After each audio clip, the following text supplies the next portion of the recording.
Hello, welcome to my YouTube channel Learning Leaders. In this video, we will study about Erik Erikson psychosocial theory, the Odyssey of the self. Erikson, a psychoanalytic theorist, expanded on Freud's work but shifted the focus from psychosexual to psychosocial development. His theory is more cultural oriented, emphasizing the role of society in shaping personality. So basically Erik Erikson, he was a psycho analytic theorist, पर उसने जो है अपना जो काम था वो थोड़ा शिफ्ट कर दिया साइकोसेक्सुअल से साइको सोशल डेवलपमेंट की तरफ. ठीक है, इसका बेसिकली जो है मोर कल्चर ओरिएंटेड है वर्क, और जो है ये रोल ऑफ सोसाइटी को जो है पर्सनालिटी कैसे शेप करती है इसके ऊपर बात करते हैं. इन्होंने 8 stages of psychosocial development दी है. बेसिकली जो है इनका जो काम साइको एनालिटिक थ्योरिस्ट है, क्योंकि जो है फ्रॉइड ने जो अपना साइको सोशल डेवलपमेंट की बात की है उसमें उन्होंने जो है oral, anal, phallic, latency, genital stages की बात की है. उसमें जो है उन्होंने लिबिडो की बात की है. बेसिकली ये एक अलग थ्योरी है. हम जो है आज पढ़ने जा रहे हैं एरिक एरिक्सन की साइको सोशल थ्योरी, जो है कल्चर ओरिएंटेड है. And the epigenetic principle. Personality unfolds in a predetermined order of 8 stages, with each stage building upon the last. This is a lifelong process. So basically the epigenetic principle क्या होता है? It's a step by step process जिसमें जो है हम पहला जो है it appears for a specific time for several special importance and builds upon previous stages. So हम इसमें फॉर एग्ज़ाम्पल हम एक एग्ज़ाम्पल लेते हैं कि फॉर कंस्ट्रक्टिंग अ हाउस, हम उसमें क्या करते हैं, पहले हम जो है फाउंडेशन बिल्ड करते हैं, देन उसके बाद हम उसमें वॉल जो है वो बिल्ड करते हैं, देन हम उसमें जो है रूफ ऐड करते हैं. सिमिलरली इसी तरह जो है अगर फाउंडेशन हमारी वीक होगी तो क्या होगा कि हमारा पूरा हाउस जो है वो वीक हो जाएगा. Similarly if trust is not built, then it becomes difficult to create an autonomy, initiation and to develop confidence in later stages.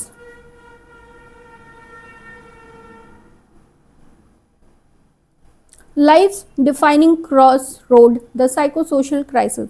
Psychosocial crisis, a conflict between a psychological need and a social demand. जो भी conflict होता है psychological need और social demand में, वो psychosocial crisis को lead करता है, जिसमें वर्च्यू है और नेगेटिव आउटकम है. Virtue is basically the positive outcome.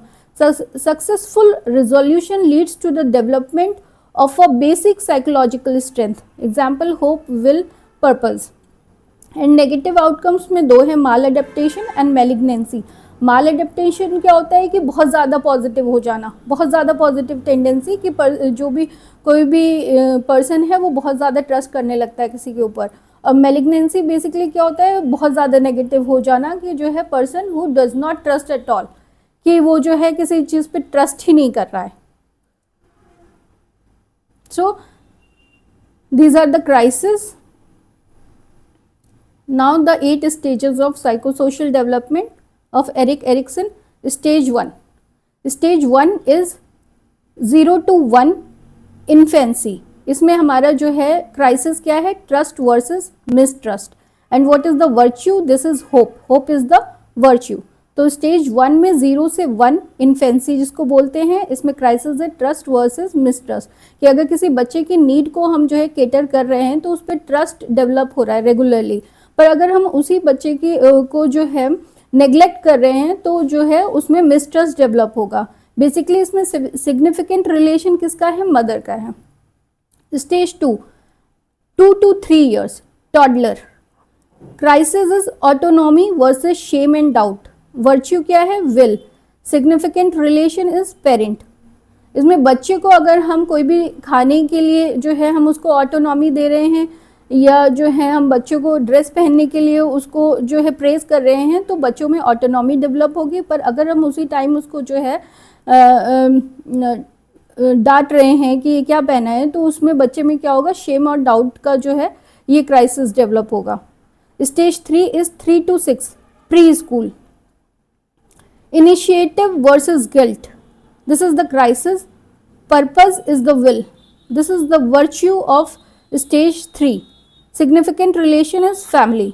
Basically हम अगर बच्चे को जो है कोई भी गेम खेल रहा है या कुछ भी जो है वो बताता है, कोई भी क्वेश्चन करता है, अगर हम उसकी क्यूरोसिटी में और उसको ऐड करेंगे उसको आंसर, तो उसमें इनिशिएशन डेवलप होगा। पर अगर हम उसी टाइम उसको डांट देंगे तो उसमें गिल्ट आ जाएगा और वो जो है उसका जो है वो और क्यूरोसिटी जो है उसकी जनरेट नहीं हो पाएगी और बल्कि सप्रेस हो जाएगी। तो सिग्निफिकेंट रिलेशन इसमें किसका है? फैमिली का है। Then stage 4 is 7 to 12 school age, industry versus inferiority. This is the crisis, and virtue is competence. Competence is basically अगर बच्चा स्कूल जा रहा है उसको जो है जो भी स्कूल वर्क को हम उसको अप्रिशिएट करेंगे तो उसमें इंडस्ट्री, एक स्कूल में जो उसका जो है इंटरेस्ट है वो डेवलप होगा। पर उसी टाइम हम उसको कंपेयर करेंगे किसी और बच्चे के कि उसका काम ज़्यादा अच्छा है तुम्हारा खराब है, तो उसमें इन्फीरियोरिटी कॉम्प्लेक्स डेवलप होगा। Then stage 5 is 12 to 18 adolescent. इसमें क्या है आपका क्राइसिस है identity versus role confusion.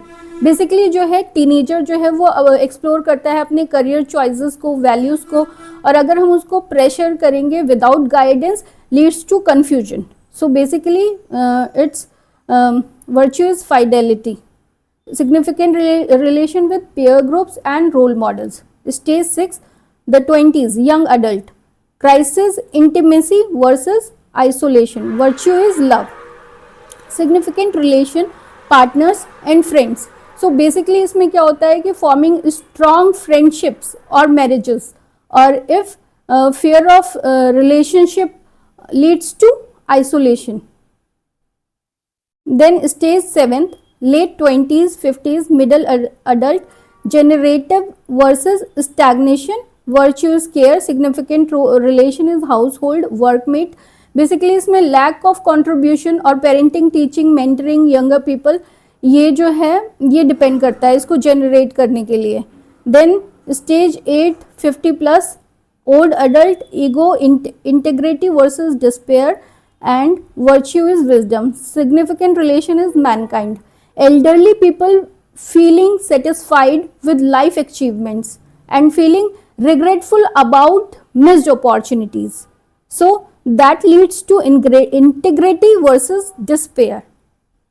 These are all 8 stages of psychosexual development. Now हमने इसको जो है पहले क्लास में हमने जीन पियाजे की थ्योरी को पढ़ा था। so they are the two titans, one story of growth. तो हम इसका कंपेयर इसमें कर लेते हैं। बेसिकली दोनों को कंपाइल कर रहे हैं हम, जीन पियाजे एंड एरिक एरिक्सन। इनका प्राइमरी फोकस किस पे था?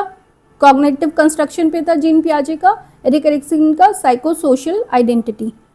Core mechanism adaptation, that is assimilation and accommodation. Adaptation basically जो है चेंज कर रहे हैं हम अपने स्कीमा के अंदर, जो हमारी प्रायर नॉलेज है उसमें हमने ऐड किया, ठीक है, क्रिएट किया न्यू नॉलेज को। और resolution of psycho social crisis, हमने जो भी हमारे साइको सोशल क्राइसिस थे उसको हमने रेजोल्यूट किया, ठीक है। टाइम फ्रेम क्या है? ये पूरा अडोलेसेंट के टाइम में हमारा जो है जो स्टेजेस दी गई है ये कॉन्क्लूड करती है हमारी अडोलेसेंट तक की एज। पर ये जो एरिक एरिक्सन के हमें जो स्टेजेस हैं वो हमारा पूरा span, the entire life span के लिए यूज़ है, मतलब पूरी ज़िंदगी के लिए जो है वो हमें काम में आती है। So how do I understand the world, ये क्वेश्चन है जीन पियाजे का, हम कैसे समझेंगे वर्ल्ड को। और एरिक एरिक्सन कहते हैं who am I in the world, मैं क्या हूँ इस वर्ल्ड में, ठीक है, उसको कैसे ट्रीट करेंगे, हमारी जितने भी क्राइसिस है हम उसको कैसे सॉल्व करेंगे। सो बेसिकली जीन पियाजे और एरिक एरिक्सन ये दोनों जो है एज और स्टेज वाइज इन्होंने डेवलपमेंट दी है, ठीक है। और इसका जो है हम लोगों ने यहाँ डिफ्रेंसिएशन भी कर लिया।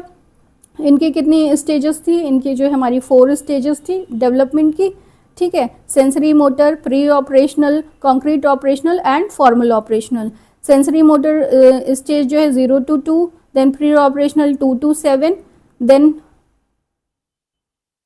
concrete operational 7 to 11, then formal operational is 11 and above, ठीक है। और यहाँ पे एरिक एरिक्सन की जो है हमने 8 साइकोसेक्सुअल डेवलपमेंट के स्टेजेस पढ़े हैं, ठीक है।